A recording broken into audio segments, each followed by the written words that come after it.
the ADJR adjustable unit. This unit is designed to expand from just under 33 inches to just over 61 inches in total width when mounted wall to wall. In this case, we will be installing this unit in an open-ended configuration, which is allowable up to a maximum 36-inch spread. This particular installation will also utilize our BT17S, which is sold as an optional item, as the open-ended support point. Our first step is to spread the ADJR unit to the desired width. In this case, to the maximum width of 36 inches. You will note that there are pre-drilled 1/4 inch holes in 6 locations. These need to be drilled through, and then 1/2 inch by number 12 machine screws will be inserted and secured with nuts to the inside of the bench. These screws and nuts are supplied with the adjustable unit in the fastener bag. Using a level, you will then locate a horizontal line on the wall to locate the bottom of the bench unit's mounting position. This is usually 13 to 17 inches above the finished floor. You will also need to mark the end of the expanded unit so that you can determine where the BT17S location will be. The BT17S will be mounted in a vertical position and placed within the last 6 inches of the open end. Once our locations have been determined, we hold the units in their respective locations and mark the corresponding mounting holes on the substrate.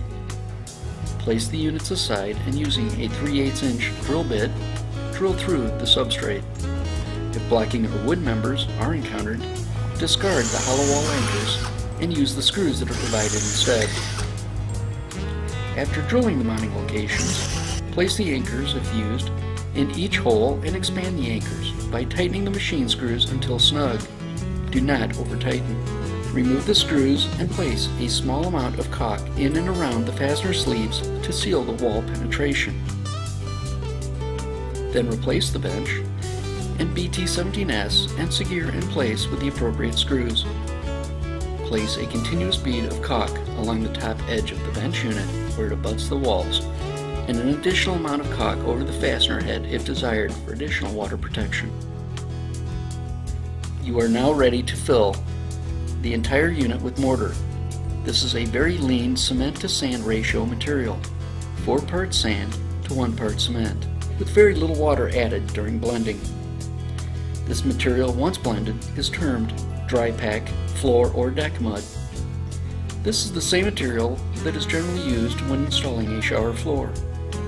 You can use either a bulk sand with Portland cement added to it in the ratio mentioned of 4 parts sand to 1 part cement, or you can use a pre-bagged mix that is commercially available at ceramic tile dealers, most lumber yards and landscape supply houses, or at larger home improvement stores such as Lowe's or Home Depot.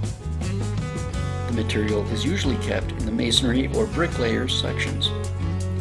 You do not want to use anything that says high strength or fast setting, as these are usually indicators of a higher cement to sand ratio than is recommended for filling the Better Bench products.